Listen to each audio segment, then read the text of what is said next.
श्रावण मासाच्या पावन पर्वात दररोज अनुभवूयात संत साहित्याचे अभ्यासक आणि महाराष्ट्रातील ख्यातनाम व्याख्याते प्राध्यापक शिवाजीराव भुकेले यांचे ज्ञानेश्वरी भावदर्शन, अर्थात ज्ञानेश्वरीच्या सर्व 18 अध्यायांचं सहज सोप्या भाषेत भावार्थ दर्शन तुमच्या आवडत्या आर चॅनलवर दररोज सकाळी 8, दुपारी 1:30 आणि रात्री 8 वाजता सहकुटुंब पाहायला विसरू नका.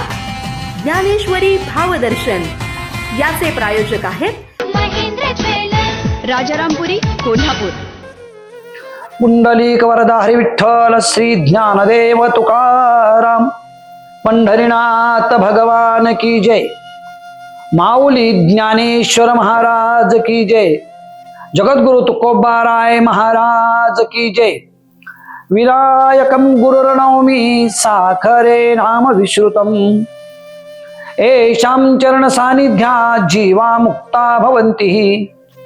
साखरे वंश विख्यातं ज्ञानदान परायणम्.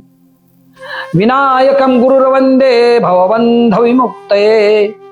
ज्ञान प्रताप विलसत वचनामृतञ्च. अद्वैत भाव पटुतामहित बुद्धि रहस्य.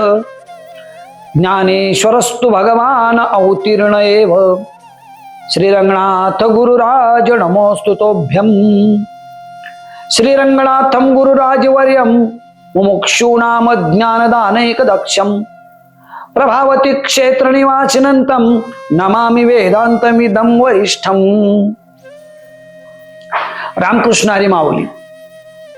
अंतःकरणात जेव्हा सद्भावनेचं भरतं येतं, जीवन जेव्हा पूर्णत्वाच्या लालसेनं एक एक एक पाऊल हे भक्तीच्या साम्राज्यात टाकायला सुरुवात करते, जेव्हा वाटायला लागतं की जगणं हे प्रभूचंच एक विश्वात्मक मागणं आहे, जेव्हा वाटायला लागतं की त्यानं दिलेला हा प्रसाद आपण त्याच्या चरणी समर्पित करावा, तेव्हा भक्ती घडून येते. तेव्हा भक्तीच्या साम्राज्यात आपल्याला प्रवेश करता येतो आणि भगवंताचं जे विभूतिमत्व आहे याला जाणून घेता येत. आज आपण 9व्या अध्यायाचा उपसंहार आणि 10व्या अध्यायामध्ये भगवंताने आपल्या ज्या विभूतिमत्वाचं वर्णन केलेलं आहे, ज्ञानोबा माऊलीनं हे जे विभूतिमत्व आपल्यापर्यंत आणून पोहोचवलेलं आहे, त्याचा केवळ एक विभूती म्हणून नव्हे तर एक सर्वव्यापक वैश्विक सुपर नॅचरल पॉवर म्हणून आपण त्याचा विचार करण्याचं काम करू. तत्पूर्वी मन्मना भव मद्भक्तो मद्याजी माम नमस्कुरु. मामेव वैशेषि युक्तात्मा महात्मा न मत्परायणः. तू मन हे मीची करी, माझिया भजनी प्रेम धरी. सर्वत्र नमस्कारी मज एका ते. 9व्या अध्यायातला श्रीमद भगवद्गीतेतला हा कलशो म्हणजे शेवटचा श्लोक आणि त्या श्लोकावरील माऊलीचं हे विवेचन की मनमना भव, तुझं मन मला देऊन तुझ्या आणि माझ्या मनाची जी एकरूपता आहे या एकरूपतेला येऊन माझी भक्ती करण्याचं काम कर. तोंडानं जेव्हा देवाचा गजर चालतो तेव्हा मनामध्ये हा गजर पोहोचतो का, याचा विचार ज्ञानोबा माऊलीनं इथं मांडण्याचं काम केलेलं आहे की तू मन हे मीची करी. तुझं जे मन आहे मन ते मदरूप म्हणजे माझ्या रूप झालं पाहिजे. आणि श्रोत्यांनो, जगामधली सर्वात चंचल अमूर्त वस्तू जर कुठली असेल तर ती मन आहे. म्हणजे जेट विमानाला जेवढी गती नसेल त्याच्यापेक्षा अधिक गती जर कशाला असेल तर ती मनाला आहे. अर्जुन पाठीमागे म्हणाला, चंचलमही मन कृष्णा प्रमाथी बलवत दृढम. कृष्णा, अरे मन एवढं चंचल आहे की एक वेळा वाहणाऱ्या वाऱ्याची मोठ बांधायचं सांग, मी त्याचं गाठोडं बांधून तुझ्यापर्यंत आणून देतो. पण तू जर म्हणालास मन स्थिर करून तू माझ्यापर्यंत ये, भगवंत अवघड आहे ते. कारण हे मन काय काय करू तया मना, करू नये त्याची करी विवंचना, नेऊ पतना आधरिले. हे मन कधी पतनापर्यंत नेईल याला हे काही सांगता येत नाही. श्रावणात आता जिकडं तिकडं हिरवागार निसर्ग आहे.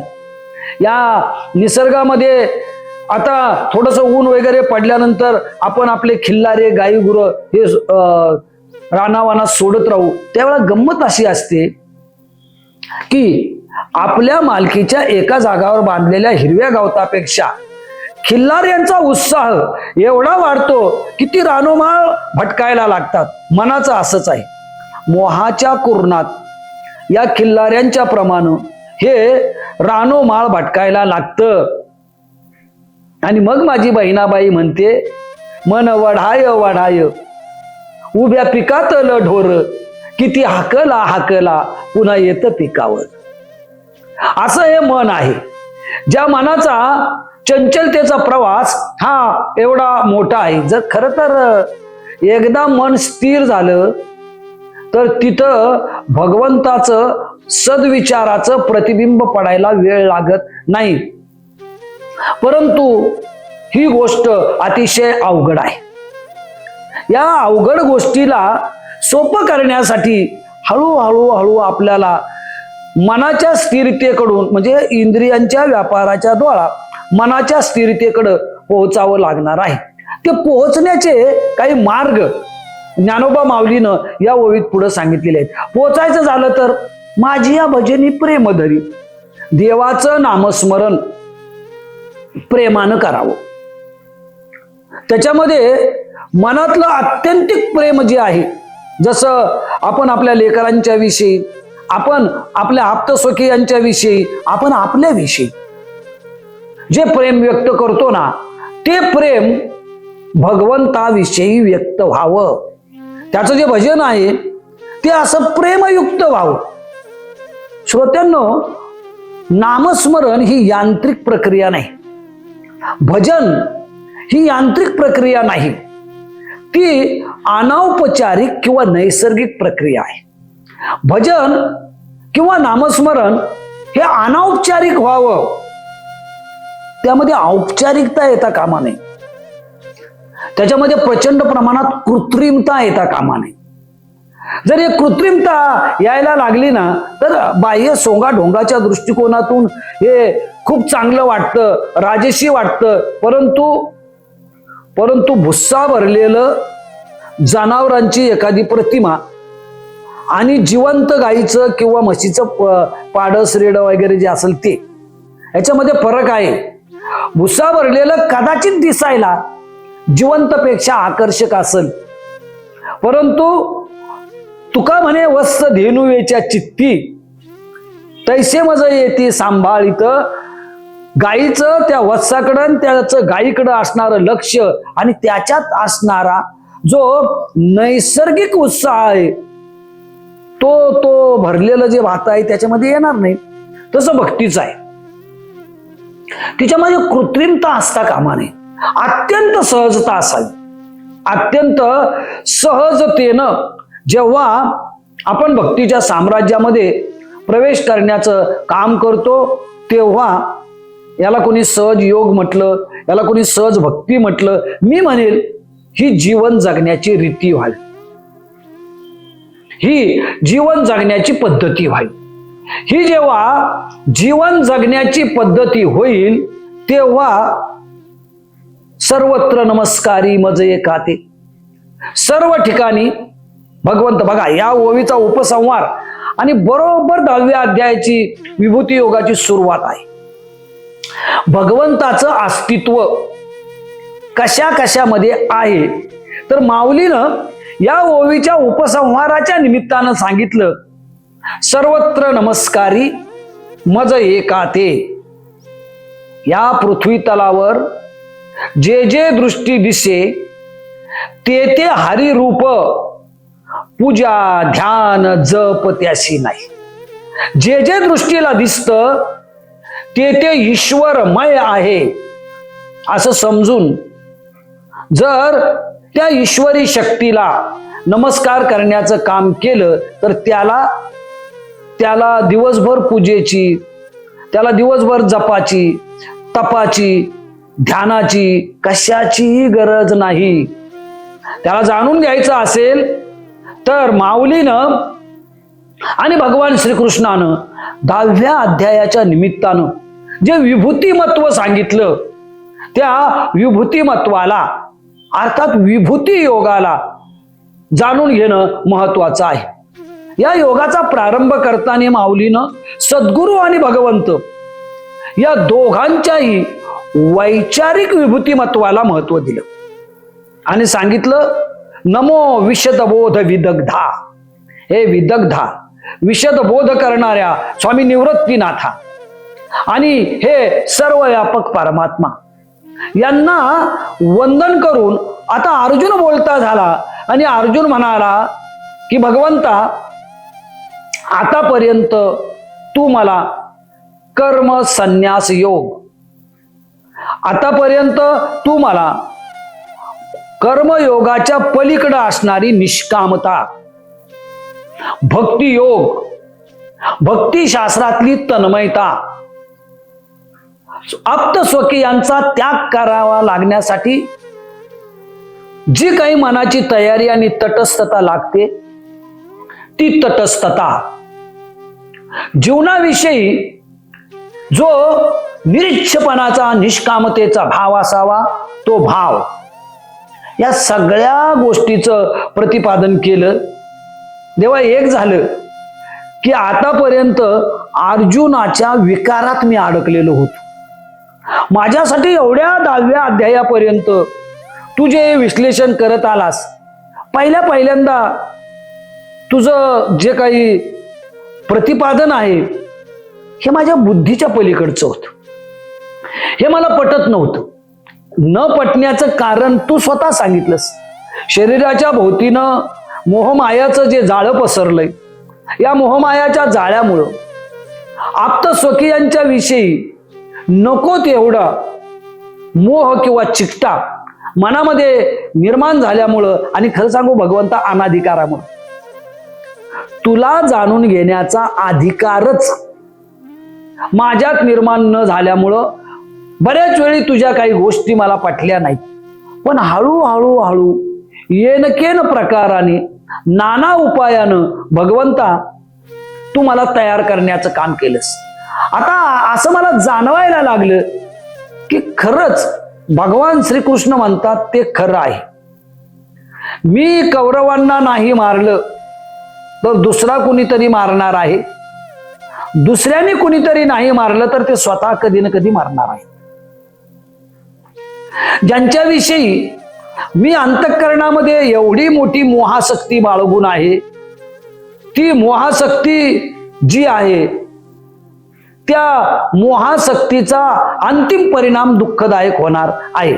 म्हणून मला याचा त्याग केला पाहिजे.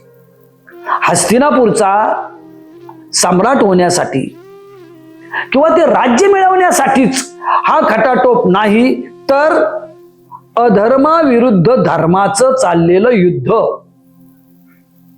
अनिती विरुद्ध नीतीचं चाललेलं युद्ध, दुर्जनाविरुद्ध सज्जनांचं चाललेलं युद्ध, या सर्व युद्ध प्रकारामध्ये आता मला सज्जनतेची, नीतीची, धर्माची जी चाड आहे ती निर्माण होऊ लागलेली आहे. जी थोडीफार सदिच्छा आहे ती सदिच्छा भगवंता आता हळूहळू निर्माण व्हायला लागलेली आहे. आणि या सदिच्छेमुळं तुझं हे जे सगुण रूप आहे, या सगुण रूपामध्ये तुला नेमकं मी कुठं कुठं जाणून घ्यावं किंवा तुझा जो विभूतिमत्व आहे हे विभूतिमत्व कसं आहे हे मला समजावून सांग. विभूती योगाच्या निमित्तानं भगवंत अर्जुनाला सर्वसाधारण दृष्टीनं पहिल्यांदा हे सांगतात, अर्जुना, ज्या ज्या ठिकाणी सजीवाचं अस्तित्व आहे त्या त्या ठिकाणी मी आहे. ज्या ज्या ठिकाणी चेतनेचा स्पर्श आहे त्या त्या ठिकाणी मी आहे. ज्या ज्या ठिकाणी जाणीवेची पातळी आहे तिथे तिथे मी आहे. ज्या ज्या ठिकाणी आपल्या दृष्टी पलीकडचं जे रूप आहे ते दिसण्याचा अधिकार प्राप्त व्हावा अशी उत्कट इच्छा आहे त्या त्या ठिकाणी मी आहे. अर्जुना, मी फक्त जे वेगवेगळी तीर्थाटनं, जी वेगवेगळी प्रसिद्ध क्षेत्र मानली जातात एवढ्या पुरता मर्यादित नाही. मी जळ, स्थळ, काष्ठ, पाषाण, अणु, रेणू याच्यामध्ये ओतप्रोत भरलेलो आहे. आणि तरी देखील या निसर्गातील काही प्रतीक माझ्या विभूती म्हणून येतात. तेव्हा या विभूतीला जाणून घेणं म्हणजे मला जाणून घेणं. मला जाणून घेण्यासाठी पहिल्यांदा माझी अनंत रूपे उभा समोरची, सोडून शोधशी धर्म कुठे. प्रेम करी तयावरी त्यासीच ईश्वर सेवा घडत असे. अर्जुना, माझी सेवा घडावी असं तुला जर वाटत असेल तर ज्या अनंत रूपाने मी तुझ्या समोर आहे ती अनंत रूप पहिल्यांदा जाणून घेण्याचं काम कर. ते आपल्या सॉक्रेटिसांना महान तत्ववेत्ता होण्याच्या अगोदर एक सेनानी म्हणून काम करावं लागलं. सेनानी म्हणून काम करत असताना सुद्धा माणसं क्षेत्रात कुठले आहेत यापेक्षा त्यांच्या जीवनाचा, त्यांच्या श्रद्धेचा विषय काय आहे हा भाग महत्वाचा असतो. यात सुद्धा ते काय करायचे, निधिध्यासन, चिंतन, वाचन याच्यामध्ये जेव्हा जेव्हा छावणी पडेल, जेव्हा जेव्हा विराम असेल तेव्हा तेव्हा हे काम ते सदोदित करत राहायचे. आणि हे काम करत असताना त्यांना त्यांचे जे सेनापती होते ते सेनापती नेहमी म्हणायचे, अरे ज्या ग्वाडच्या नावानं तू एवढं चिंतन, एवढं ग्रंथ अध्ययन करण्याचं काम करतोस, तो तुला कधी दिसला का? तो तुला कधी बोलला का? तुझ्याशी त्यानं कधी प्रेमाचा संवाद साधण्याचं काम केलं का? तुझ्या जीवनात जी जी संकट किंवा आपत्ती आली त्या त्या आपत्तीला तो धावून आला का? यानं सांगितलं नाही, तो धावून आला नाही. मग बंद कर म्हटले. हे तुझ्या जर प्रत्येक आपत्तीला आणि संकटाला तो जर धावूनच येत नसेल तर मग हे सर्व करतोस कशाला? ही त्याची चिंतन, ही त्याची नामस्मरण, हे याची गरजच काय? हे सगळं बंद करून टाक. तो म्हटला बघतो प्रयत्न करून. संध्याकाळ झाली आणि त्यावेळी जे घोडदळ, उंटदळ वगैरे जे काही होतं ना त्याचा विराम झाला. ती उंट बांधण्यात आली आणि उंट बांधल्यानंतर सकाळ झाल्यानंतर त्याच्या लक्षात हे आलं की यातले 4-5 उंट कुठंतरी निघून गेलेले आहेत, त्यांचे खुंट रिकामे आहे. सेनापती आले, म्हटले अरे काय करत होतास? 5 उंट जाग्यावर नाहीत, तू नेमकं काय केलंस? यानं म्हटलं, महाराज उंट जाग्यावर नाहीत ही गोष्ट खरी आहे, परंतु उंट जाताना तुम्हाला दिसले? उंटाला तुम्ही बघितलं? उंटांना नेणारा जो होता त्याला तुम्ही बघितलं? उंट आज कुठल्या मुक्कामी गेले हे तुम्हाला माहित आहे? सेनानी म्हटले, अरे बाबा बघायची काही गरज आहे का? नेणारा कोण होता याच्याविषयी काठ्याकूट करायची काही गरज आहे का? उंट ज्या खुंटाला बांधले होते ते खुंट रिकामे आहे. उंट ज्या रस्त्याने गेले त्या रस्त्यावर उंटांच्या पावलाचे ठसे उमटले आहेत. उंट जिथपर्यंत गेले तिथपर्यंत ठसे आहेत, बाकी सगळं अज्ञात आहे. एवढं पुरेसं नाही का? उंट गेले, त्यांचे दोरखंड रिकामे आहेत, त्यांचे खुंट रिकामे आहेत. त्यांची जागा रिकामी आहे, त्यांच्या पावलांचे ठसे दिसत आहेत, आणि तरी देखील तो म्हणतो गेले कसे. तो म्हणाला, सर काल तुम्ही म्हणाला होता हे ग्रंथ वाचतोस, हे चिंतन करतोस, ही भक्ती करतोस, तुला तो ग्वाड नेमका कधी दिसला का? तो नेमका कसा आहे तुला कळला का? मला काही उत्तर देता नाही आलं त्यावेळा, पण आता मी तुम्हाला उत्तर देतो. गेलेले उंट न दिसताना सुद्धा काही चिन्हांच्या आधारे तुम्ही उंट गेले हे ठरविण्याचं काम केलं. म्हणजे काही ते पावलाचे ठसे, रिकामे खुंट हे चिन्ह याच्या आधारे ठरवलं. तसंच आहे सर. हा चंद्र, सूर्य, सूर्यमंडल, आकाश, पृथ्वी, नभांगणामध्ये चाललेले जे सारे काही खेळ आहेत, ते झाडे, माडे, गुरे, पाखरे या सगळ्यांच्या मध्ये कोटी कोटी रूपानं तो भरलेला आहे. या सगळ्यांच्या मध्ये त्याचं जे अस्तित्व आहे ते अस्तित्व ओतप्रोत भरलेलं आहे. त्याला मी जाणून घेण्याचं काम करतो. विभूती योग काय सांगतो? विभूती योग सांगतो अशी जी त्याची रूपं आहेत त्या रूपाला जाणून घेण्याचं काम करा. ही रूपं जेव्हा सगळेच वेद नाही वाचायला मिळाले तर भगवंत म्हणतो वेदा माझी सामवेदू.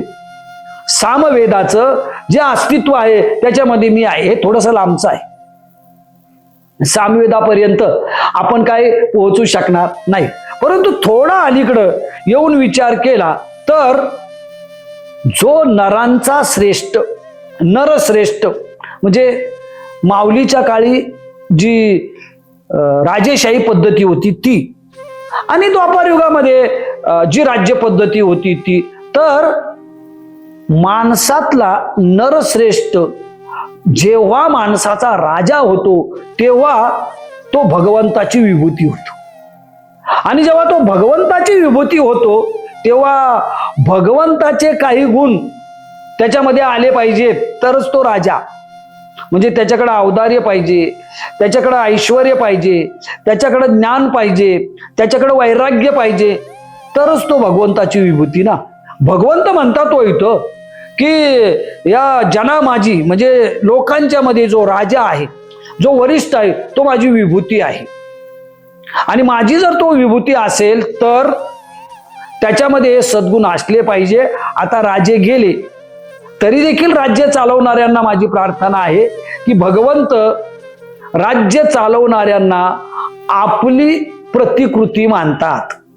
आणि जर आपण भगवंताचे प्रतिनिधी आहोत असं वाटत असेल तर भगवंताचे मी आतापर्यंत वर्णन केलेले गुण, भगवंताचं मुनी मानसी वसणार जे अस्तित्व आहे त्या अस्तित्वाचा विचार करायला हरकत नाही. आणि हा विचार करून आपण त्याचं रूप आहोत. आपण देव नाही झालो तरी चालेल, परंतु आपण देवाचं प्रतीक आहोत या गोष्टीची जाणीव आपल्या अंतःकरणामध्ये असली पाहिजे. या जाणीवेसाठी आपण प्रयत्नपूर्वक तिथपर्यंत पोहोचलं पाहिजे. हे या विभूती योगाच्या निमित्तानं भगवंताने निक्षून सांगण्याचं काम केलं की अर्जुना, ही जी विभूती आहे या विभूतीला जाणून घ्यायचं झालं तर एक वाद आहे नेहमीचा.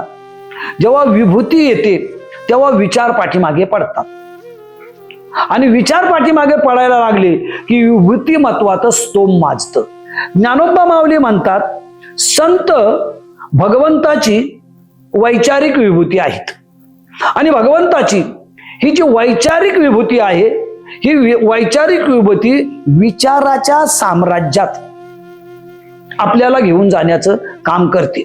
आता हे जे विचाराचं साम्राज्य आहे, हे विचाराचं साम्राज्य भगवंताचा प्रतिनिधी असणारा जो संत आहे तो संत निर्माण करण्याचं काम करतो. नैसर्गिक उपदानामध्ये आपल्याला दिसू शकेल की ज्या कामधेनूला भगवंतानं आपली विभूती मानण्याचं काम केलं, आणि ती कामधेनू करुणेची कविता मानली जाते.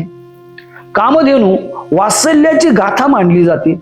वात्सल्याची गाथा ही केवळ वात्सल्याच्या ओव्या वाचून नाही तर प्रत्यक्षपणे ती प्रकट करण्याचं काम करते. म्हणजे तुमची माझी गाय आणि तुमची माझी माय ही भगवंताची विभूती आहे.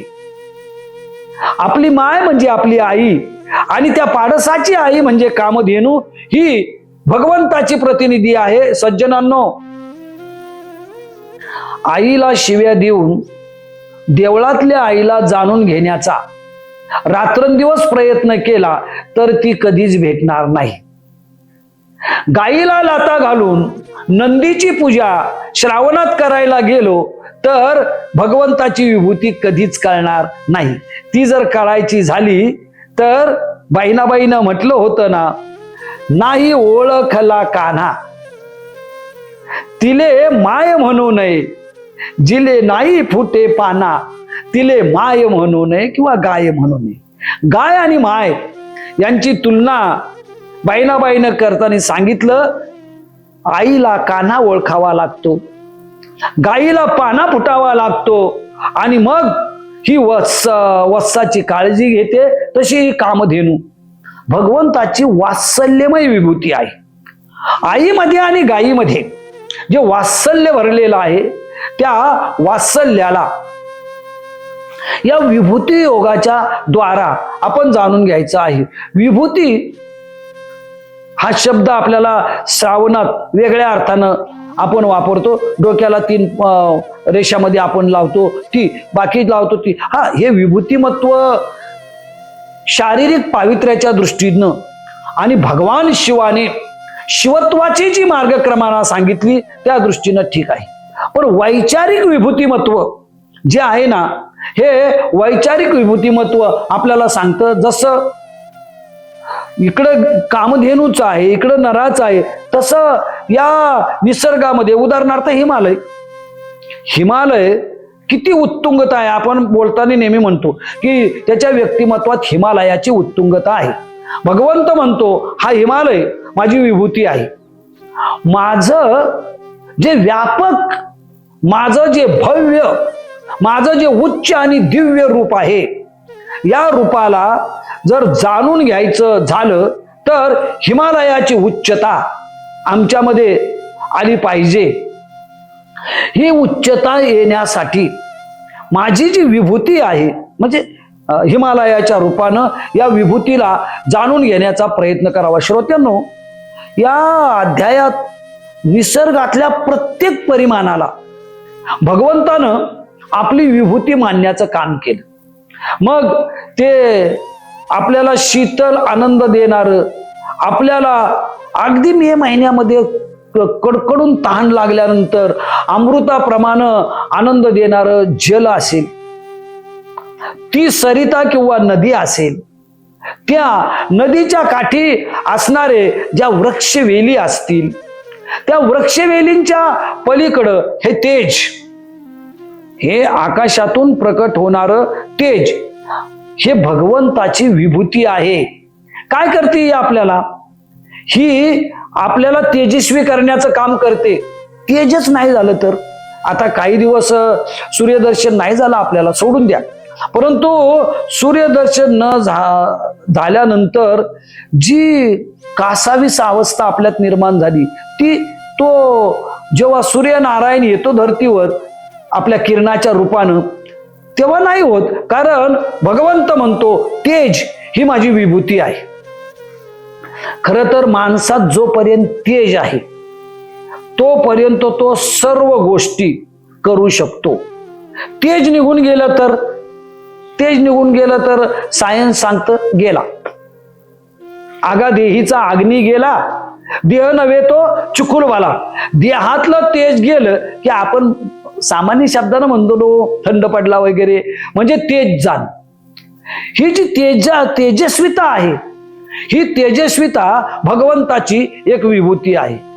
वायू, जो वायू आपल्याला जगविण्याचं, जो वायू आपल्याला उद्याचा दिवस रात्र वगैरे दाखविण्याचं काम करतो, जो वायू मनात आलं तर सारं नष्ट भ्रष्ट करतो, आणि जो वायू मनात आलं तर सारं काही जीवनाशी उपयुक्त आहे अशा पद्धतीनं जोडून देण्याचं काम करतो तो वायू.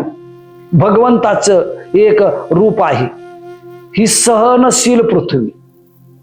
आजपर्यंत हिनं सारं काही सहन करण्याचं काम केलं. सारं सहन करून आम्हाला त्या भगवंताचं जे रूप आहे, भगवंताचं जे खरं साम्राज्य आहे, या साम्राज्यावर जगणारा एक बालक म्हणून ज्या धरणी मातेनं आम्हाला आश्रय देण्याचं काम केलं ती धरणी माता. आम्हाला तुम्हाला उपदेश करणारे ऋषीवर्य, मग अगदी द्वापार युगातल्या ऋषीवर्यांच्या पासून ते कलियुगापर्यंत जे काही 4-2 ऋषीवर्य मिळत असतील, या ऋषीवर्यापर्यंत सगळे भगवंताची विभूती आहे. आणि ही जी भगवंताची विभूती आहे ना, या विभूतीला जाणून घेण्यासाठी, तिला जाणून घेण्यासाठी या पृथ्वी तलावर अनादी अनंत स्वरूपात कुठल्याही मार्गाच्या द्वारा आपण तिला जाणून घेण्याचं काम करतो. तिला पुष्पमाला नको, तिला आरती नको, तिला ग्रंथांची रास, दीपांची आरास, बुद्धिमंतांची मिरास काहीही नको.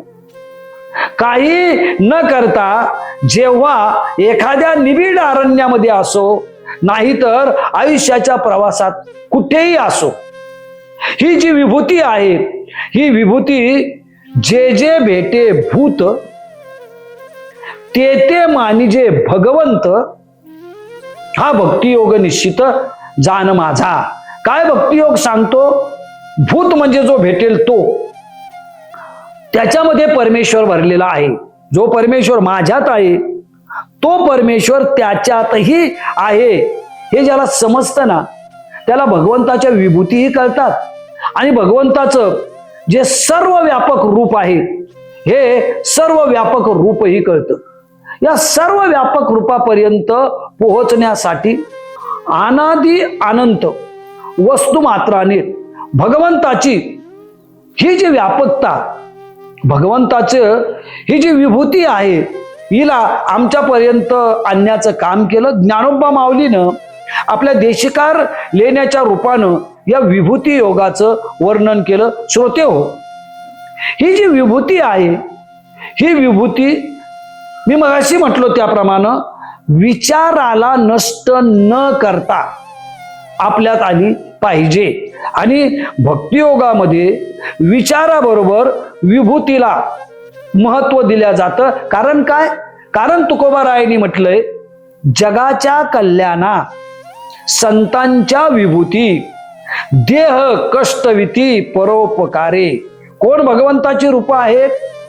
भगवंताची रूप ती आहेत की जी परोपकारासाठी झिजण्याचं काम करतात. उदाहरणार्थ, परोपकारार्थ बहंती नद्या, परोपकारार्थ फलंती वृक्ष.